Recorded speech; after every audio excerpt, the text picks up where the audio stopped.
as a user, I would buy that token to use it the way it should be used, then that project will be successful. Okay. But if I'm just buying the token in the hopes that it's gonna grow in the future and I'm gonna sell without actually using the token for what it's meant for, then it means this project destined to fail.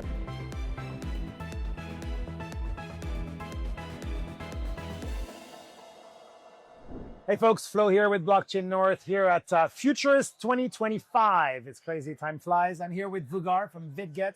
Nice to meet you, sir. Great having me here. You already win one of the fashion prizes, according to me. Thanks. Very nice suit.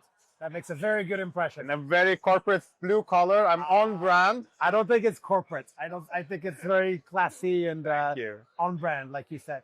And do me a favor, because Bitget, I know the brand Bitget, and it's quite active in Canada at events and so forth, but I don't really know the company Bitget. Could you just give me a quick backgrounder?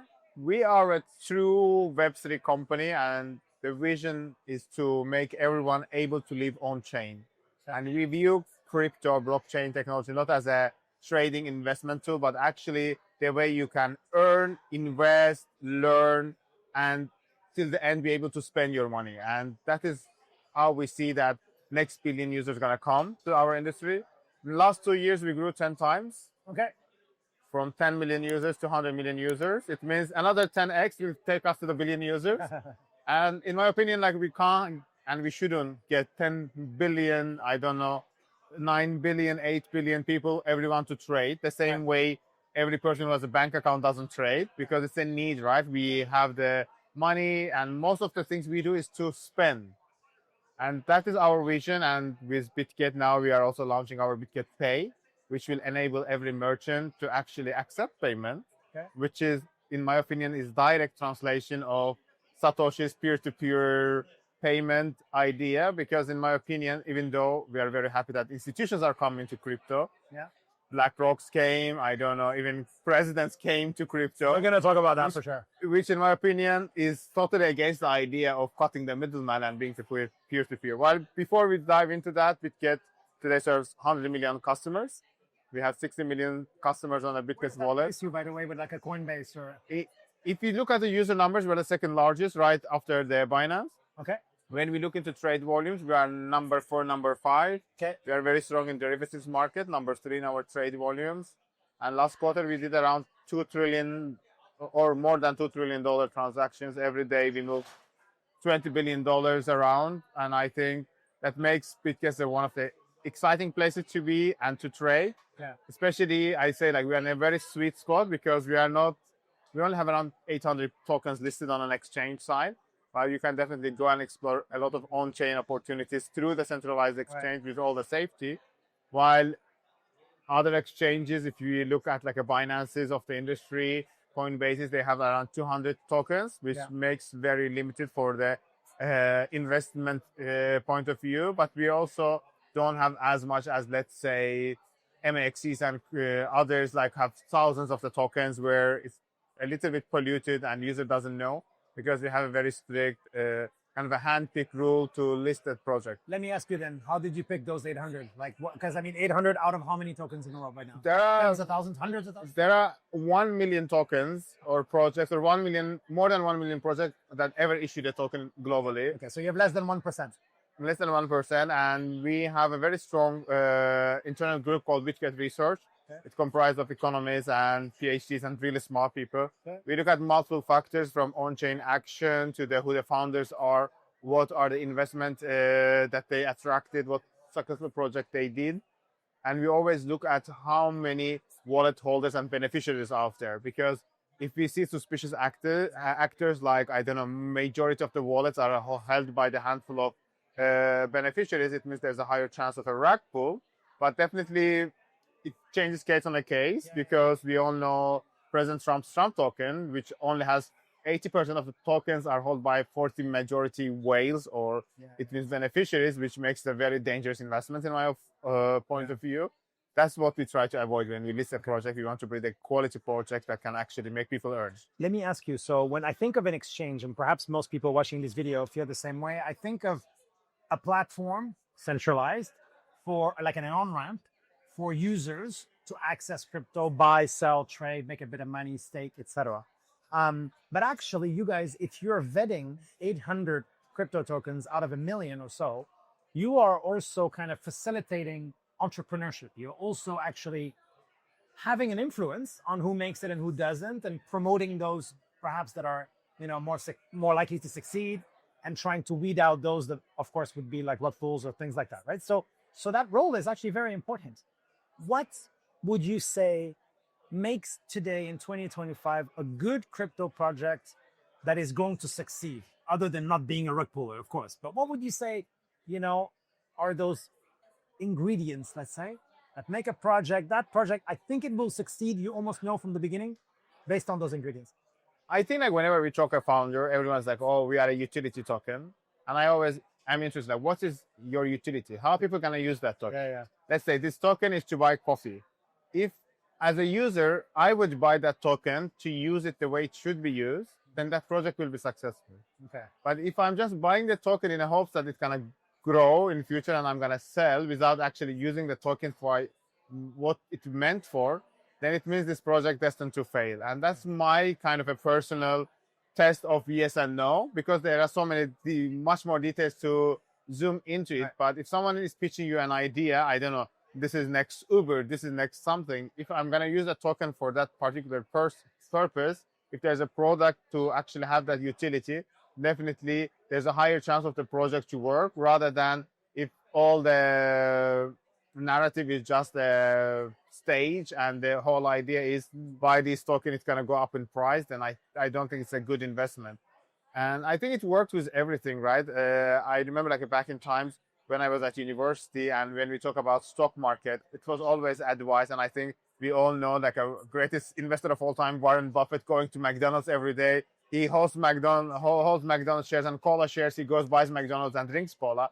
And he becomes the actual, like he believes in what he invests in. Yeah. But if you today buy a random token without even knowing what they are, because you heard from someone on Twitter that, oh, it's going to go up in a price, it's a very bad investment. Let's do a little mini role play. So now we're starting a project together. We're starting a token tomorrow.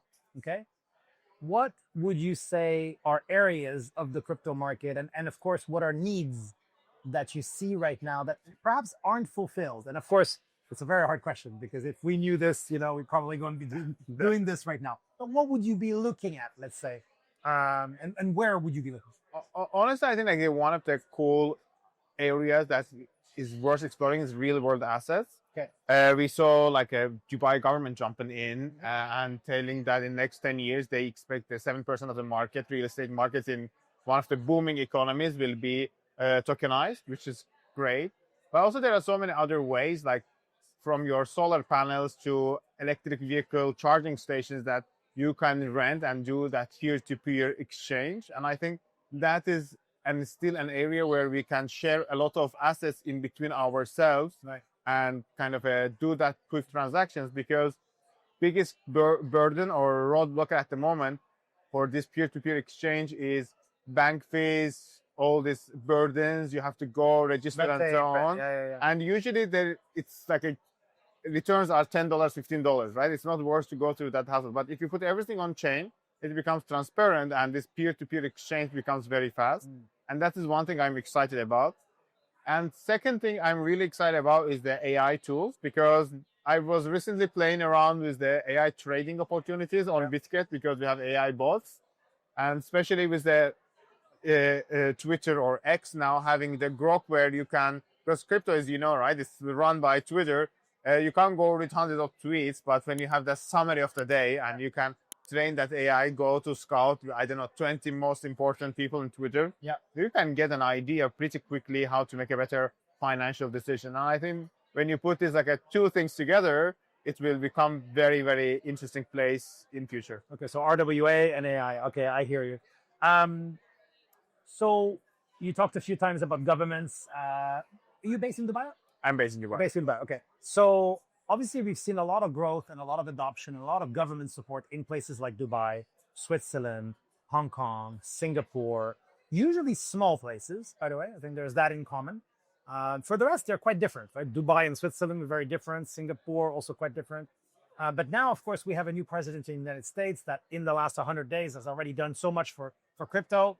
Some of it may be more questionable, but let's say superficially at least, it's quite positive. I think most people would feel, okay, now we have a kind of a champion in the US who wants to make the US the capital.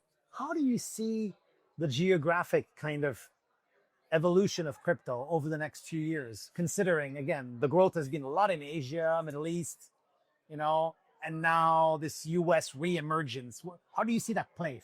I think the interest is very important, right? Because US's interest, especially with the President Trump, is more in favor of crypto, it's in favor of American companies. Right. And when competitiveness is on. Competitiveness, bringing back the talent, helping American companies. We saw even when he announced that alleged crypto reserve, it was first about mention of the SUI, ADA, XRP, like American companies only. Yeah. And that is kind of a clear roadmap that yes, President is interested, but he wants American companies' dominance, and US isn't interested in being forefront of crypto for the sake of crypto to grow. It is that, okay, there are big market. There's chances are that it's going to be next big thing. Yeah. It can be competition to US dollar. Let me go and win that competition, which is a very different mindset compared to the legal system, let's say in Dubai. In Middle East, the idea is that we want all the businesses come and all the talents come here, make business, make money, but they don't push only their local companies or their local talent. They just build that stage because they understand whatever happens here will grow the economy. More about attracting, basically. More attracting talent and businesses, creating this great environment where you can innovate and pay zero taxes and do many different things and actually cater both to local and international markets. So there's a bit of a tug of war because basically Asia has seen all this talent and all this capital and all this IP kind of flock there from places like Canada, by the way. I know several Canadians who moved there and moved their companies there, etc. And then you have Trump, who's like, I want to bring everything on. So you have tension there. We have a tension, but also positive side of US is that it's a huge market with a big disposable income. Yeah. It's, let's say, average person in Southeast Asia, if they have, I don't know, maximum $20 per month to go invest in crypto. $200 in the US. Probably in America, it's 10 times, 20 times more. But also America is a very expensive market to operate. But also you have the great universities there and great talent. Basically, there is a higher chance of an American company to become and have the world dominance. But again, we saw the case with Uber, for example, right? They're American grown. They had a world dominance, but still in Middle East, we had Kareem. In Southeast Asia, there's a Grab who could implement the same idea faster, better, cheaper, and eventually partner or sell to Uber. And I think that is what we are looking into, and that's what President Trump's idea. But again, we have to see what's going to happen after 4 years, because that's the pain of the democracy, in my opinion. Because let's say in Middle East, because it is a monarchy, nothing much changes. Same goes probably for Switzerland, because they've been money empire. Whatever political scene changes, very different though, very democratic. Democratic, I think, but still in the long term, nothing changes, right? There's a ability, especially for businesses, to invest. Yeah. While in US, in 3 years you can come and have a very different things happening. And the very funny detail, in my opinion, or tricky detail, when you look at the tokenomics of the Trump token, all vestings happen in first 3 years. Yeah. Because even he doesn't know what's going to happen after 4. Yeah, of course. I want to ask you a personal question. It's not nothing to worry about, but I'm just curious to know what it's like to be in the role you're in. You have a big role at a big company, so you're influential. I can see as well, I think you have 200,000 followers on X. So if you say something, including right now, you have a responsibility in a way. What you say can be followed. People can listen to what you said about RWA or going there. And maybe also in there, you can tell us a little bit about your background. How did you get into crypto, or from being a young boy born in Turkey and to now being such a prominent figure in. It's a very interesting story, because I always say people come to crypto to make money. Yeah. But I came back in 2017 when I sold my company. Okay. And what kind of company? It was an ad tech Web2 company, and I exited, and I was 20 something. I had a lot of money, and I'm like, okay, I want to buy a car and I buy a home, like everyone's dream. And then I had a huge problem with my bank, and I had to hire a lawyer to prove that money actually legally earned and belongs to me. Okay. And I was like, really? Trust me, my money. And every time I had to transfer it to different places to do different transactions, it was a nightmare. And that's how Bitcoin actually gave me an independence. I was like, I can go anywhere with the money, and I can do whatever I want, cheaper and easier.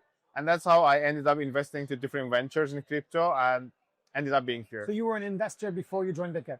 Yes. Okay. And I come from a very traditional background because I'm coming from a Middle Eastern family. I went to good universities. I did my PhD in economics, Okay. and I eventually worked for Fortune 500 companies. I consulted at Bain, and I had like a very traditional, proud my parents, take home, introduce to your parents kind of a background. And then I discovered this great gateway to crypto, and that is how my world vision changed. And that's why I'm always saying, like, for me, the crypto should be the way to independence, where you cut the middleman. We do that peer-to-peer transactions like Satoshi envisioned in his white paper. But today we are in a very different place where BlackRocks and MicroStrategies come in with the billions, and people are there finding hope in meme tokens. Do you still have family in Turkey? Yes, definitely. How does your family perceive your job? Actually, in the beginning, it was very tricky, but compared to the people in, let's say, Canada and developed world, where you have a pretty stable economy, you have a strong currency, you can go easily get a debit card and credit card from a bank. But in Turkey, unfortunately, it's not the same.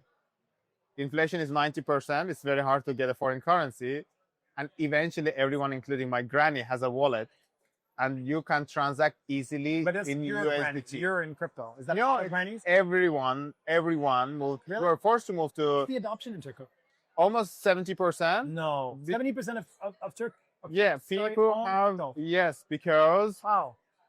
you can't access foreign currency that easily. No. And inflation rate is 90%. It means you would rather hold your money in USDT. Or Bitcoin. Probably USDT is the most famous one. Short term. In the short term, because then you can go down in the supermarket. There's Like an cash. OTC person whom you transfer your USDT, especially in one of the chains that's zero fees. Yeah. And then you'll get your liras on that day's rate and spend. Yeah. It's much beneficial to do that rather than going every day to the bank. Yeah. It's faster, it's cheaper, it's easier to transact. And we see the same trend like in Latin America or in Southeast Asia. People don't adopt crypto because it's cool. They adopt because it's a need. Yeah. It's a huge difference with, like you said, advanced economies. My final question for you, I ask all of my interviewees, what is your surest, highest conviction prediction for crypto in the next 2 years? 2 years. 2 years. I think in next 2 years, the same way we today use Apple Pay, Samsung Pay, or any touchless pay to pay for stuff, we will be able to do same payments for the crypto transactions, whether we are buying a coffee, paying for our hotel stay, or buying a gift for our loved ones. And what will it take for that to happen? It will take for more and more people using crypto as a day-to-day transaction way to store value and to spend money rather than investment. Because I believe not everyone is interested to invest and trade, but everyone will be interested in easier, faster transactions, especially merchants who will now get instant payment instead of waiting 15 days for bank to do that transaction and still pay 3% on top of it, while crypto can do it everything in a fraction of that price and fraction of that time. It's fascinating talking to you, Vugar. Thank you very much. I really enjoyed our conversation. Thank you.